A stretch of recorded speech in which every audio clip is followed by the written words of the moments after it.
Good day, people. How's everybody doing out there? Thank you for joining me. Man, I just got back. It's my first recording since coming back from the 10X Growth Conference put on by Grant Cardone, the number one sales trainer in the world. It was a good conference. And if you have not heard of Grant Cardone or have not gotten part of his, done any of his trainings or anything like that, it's good, and especially if you're in sales. I'm not in sales per se, a business owner, and I understand that sales comes with everything or persuasion, but you cannot go wrong with getting some of his programs and getting involved in it and going to see some of his seminars. But I would like to talk to you all today during this podcast episode about execution. It's the first of the year. We're now in the first week of February, first full week of February, and a lot of your New Year's resolutions for a lot of people have started to subside, or they've already ended for one, or you're starting to lose a little bit of steam. And let me tell you something. You have to be committed. Everybody does a New Year's resolution. Everybody does it, but are you committed? And being committed to something makes it serious. You have to ask yourself, am I committed to this particular thing or this particular goal or this dream that I'm trying to get accomplished? Because you can tell that by your actions. If you're somewhat doing it, you're not committed. If you wake up in the morning and you're thinking about doing what you need to get done in order to achieve your goal or your dream, that's a sure sign of you being committed. If something comes up and it seems like a distraction, but you want to get your particular thing done, you're committed. When you're not committed is when things get in the way real easily. Life gets in the way real easily. But as we all know, we do what we really want to do. Now, I want you to think about that. You will do what you really want to do. A lot of times you'll sit around and you'll think, hey, I want to get this done. I want to read that book. You sit down on the couch, you turn on the game, or you turn on your favorite TV show, or you say, hey, I want to go ahead and binge watch and watch all the Game of Thrones again before the new season comes out. Those are all decisions. And then let's say you wake up tomorrow and you think about, oh man, I need to really hone in on my stuff. I need to be more disciplined. Sometimes the most simplest solution is the best one, which is just doing it. Be committed to what you're trying to do and what you're trying to get accomplished. If you are easily distracted, that means you're not committed. So try this tomorrow morning when you wake up. When you wake up tomorrow morning, I want you to say these words. I am committed blank. I am committed to blank. Say those words. Whatever your blank is, I want you to say it out loud. I am committed to blank. And you will be amazed at how your day goes when you start saying these words to yourself in the morning, because you'll start noticing that the distractions just fade away. You stay focused more easily, and you're able to get things accomplished that's in line with your goals or what you're trying to do. Understand this. Social media, the grocery store, the radio, all of these things have been devised to distract you from what you want to do, to get you to do what they want you to do. So that's why you got to stay committed and you got to stay focused. A lot of things that you will come across will be shiny, jingling it, right in your face. And then the thing that you want to do is over there in the distance. You can't really see it, but you get distracted by the thing that's real shiny and nice to look at and sexy over there. Leave it alone. Stay focused on what you need to do. What made me really think about this subject kind of more in depth when I was at the 10X Growth Conference was one of my pseudo mentors, John C. Maxwell. When I first got into leadership, the first step was the 21 Laws of Leadership by John C. Maxwell, and then Developing the Leader Within You by John C. Maxwell. Those are the first two books I read. To be honest with you, those are the first two books I read besides Huckleberry Finn. I wasn't a reader when I first started. And when I got out of college, I said, okay, I'm dealing with a lot of people that I need them to listen to me. So what's the best way I could go for them to listen to me? And a quick story is I never forget it. That day, I got up, got in my car. I drove over to Barnes and Noble. And I said, there's got to be something in here that I can read that will help me solve my problem. My problem at the time was I was 23 years old, and I was working the family-owned business. I was working with my dad, my aunts, and other family members that every time I tried to say something, it was just like, dismiss CB, dismiss CB, dismiss that. So I was like, okay, I got to do something because no one is listening to me because all they see is a nephew, a son, a cousin. I was in the family-owned business. So I said, okay, what I didn't notice is that if I talked about football, because my background was in football, everybody perceived me to be an expert at football, and they listened to what I say. And to this day, what's so interesting is to this day, when I talk about football, everybody listens.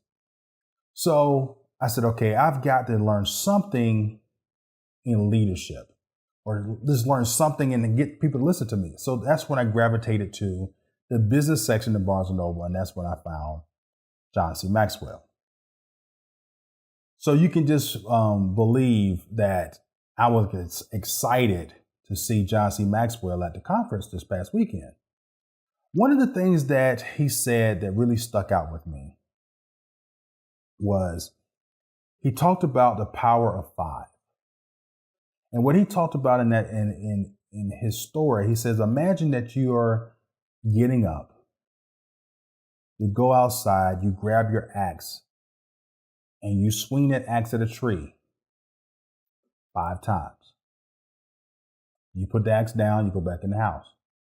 The next morning, you wake up, you pick up that axe, you swing that tree, and you hit it 5 times.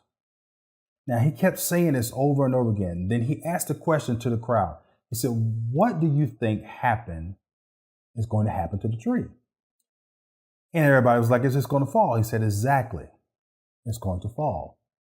So now, what if you woke up on the first morning and you went and chopped at a tree 5 times and put the axe down and went back in the house? Next morning you woke up, you see a better tree over there. Let me go chop at this tree. You chop at that tree 5 times. Or you go, and then the next morning you see another tree, you chop at that tree 5 times. And you keep doing this, you don't get anywhere. And what he said is what you end up is a backyard full of chopped up trees. How many trees do we all have in our backyard, in our pseudo backyard, with this chunks of wood missing out of them because we chopped at it for a little bit and we didn't get anywhere, right? And we're always thinking, well, this didn't move as fast as I wanted to, so I'm going to stop. This idea didn't go as fast as I wanted to, so I'm going to stop. This idea was not going as fast as I wanted to, so I'm going to stop. But here's the thing. Nothing worthwhile is going to happen overnight.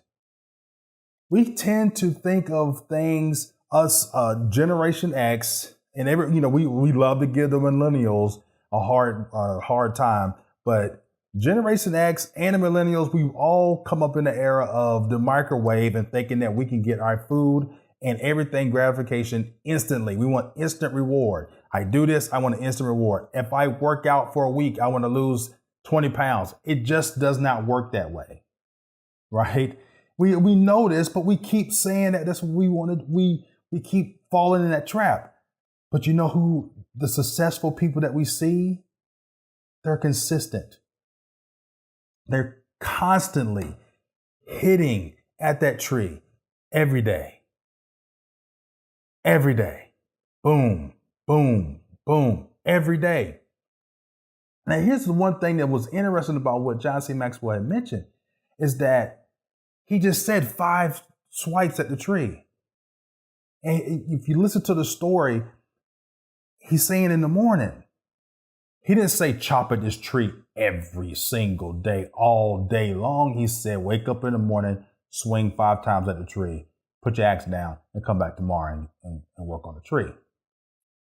What he was trying to tell everybody is you may have a main job or you may have your main source of income that you're working.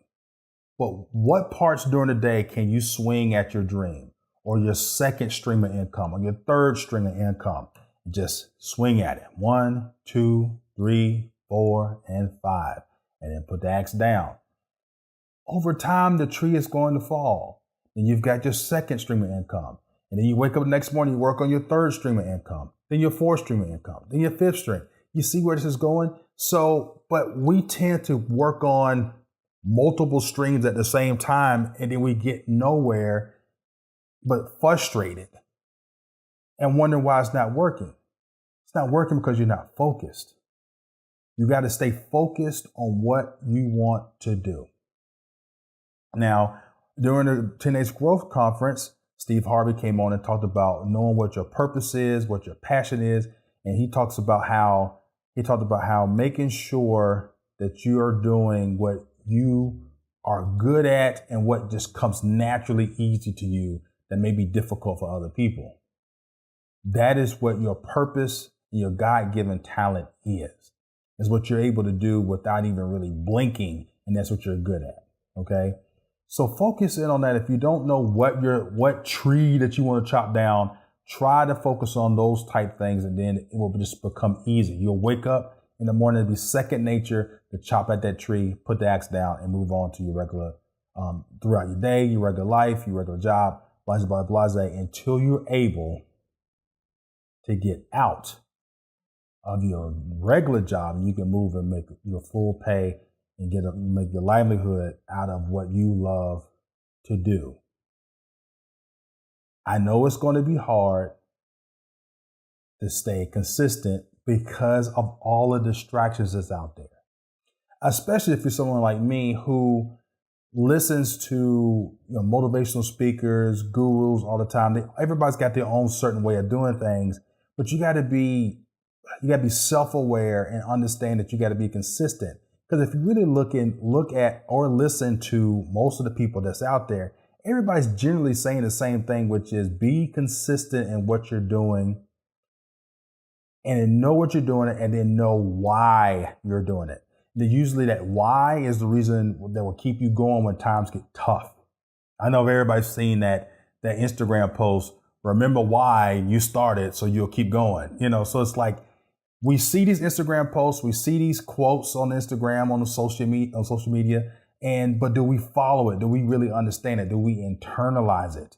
Do we actually really set forth a real deal effort to make sure that we're doing what we say we're going to do or what we're reading, or we just passively getting information in and doing nothing with it? Be consistent. If you don't get anything else out of this message that I'm telling you today, is be consistent. Stay focused on what you're trying to do. Stay focused on your goals. Forget about all those distractions. Haters are just distractions. If you're worried about what people are going to say about you, this, that, and other, look around. Who cares? Are they going to dictate your price and your product or how you get your services done? No, they're not. Keep moving forward. Keep focusing on what you're doing. Stop worrying about what people think, because if your product is good and if you're working on your product and it's a great product, I guarantee you the good things that's said about your product or your services will so much and greatly outweigh anything negative that is said about your services and your product. Thank you so much for listening to me. This is your host, CB Baker. Till next time. stay consistent.